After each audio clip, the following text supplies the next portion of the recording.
great win for us tonight. Being able to score 10 runs, we don't do that a whole lot, and I really felt that there were two things in the game that came up big, and that was Colby. I think in the second, third, and fourth, the leadoff guy got on those 3 innings, so it looked like he was teeter-tottering a little bit there, but then he settled in and had, I think, 3 good frames after that, and we were able to have that 6-run 7. So that was huge for us. We pushed across some runs and pretty aggressive on the bases. Got us in trouble a couple of times, but we were able to get a couple of runs because we were aggressive too.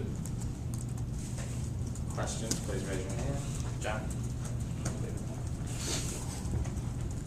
Y'all have lost the last 2 Saturday games coming into this one. Was there any extra pressure on Colby coming into this one? I mean, have y'all thought about maybe going to somebody else in that or something like that?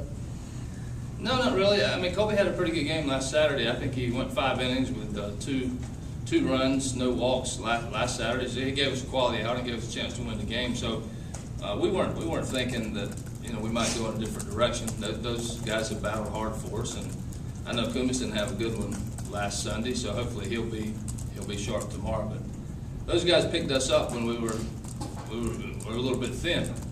As you know, they started in the bullpen, both of those guys that are pitching, Kumis tomorrow and Colby today, and they got some opportunities, and a couple of guys were sore or not pitching well, and they got a chance to be on the weekend, and they've taken advantage of their opportunity. Ray, how nice was it also to be able to get that big lead and maybe get Webb some extra innings instead of going to Taylor for the 7th straight game? Well, that was good, but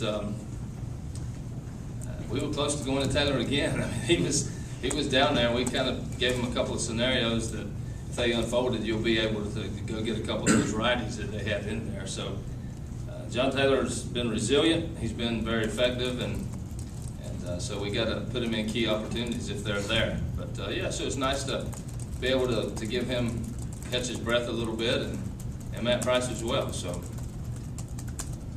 it's nice to. I thought Webb was sharp. He was pretty good. I know that last ball Patterson hit.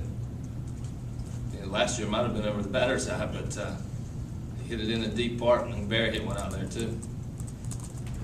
Coach, you continue to win weekend series this year. Does it kind of amaze you eventually when you keep racking them up?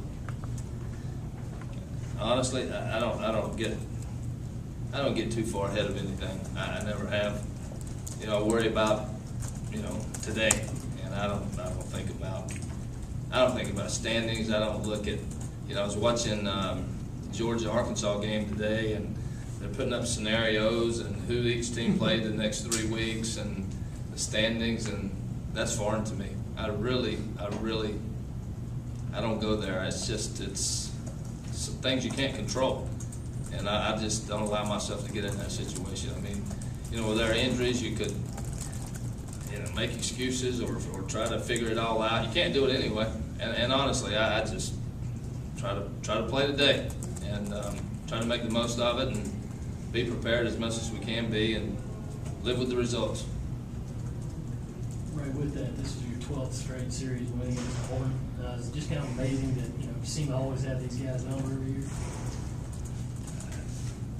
Again, that's something I wouldn't have been able to get that right in the trivia question. So, I remember when Coach Baird was there, and he's one of my heroes and a guy that's been a confidant to me over the years. And before he retired, I always credited him with being a guy that made an impact on my life as a coach. And we had a pretty good run against him, and he kept asking me, "Why is that?"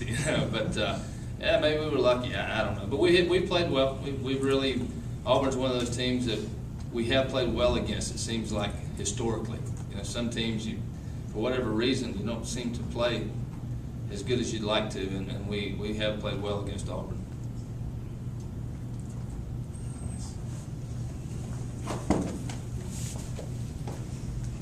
Coach, it seemed like after Colby gave up the home run, that was really when he kind of started putting it together. Was it something specifically he did through that stretch, or kind of what happened there? I'm not sure. I think that he might have been missing a little bit in the zone or out of the zone, but his fastball was pretty good tonight. Now they put some pretty good swings on some of his fastballs, but he threw a slider for strikes at times, a curveball, and a changeup.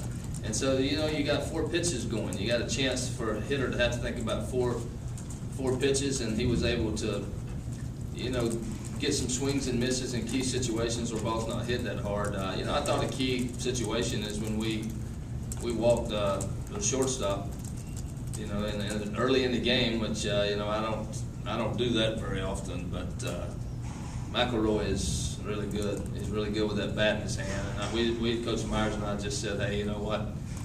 We know he's a guy. Let's put him on and take our chances. We were able to get a double play to get out of it. That was a big play for us as well. But you know, Kobe's a 4-pitch guy, and he was able to get those, you know, make a hitter think about him. And I think that's one reason we got some length out of him tonight.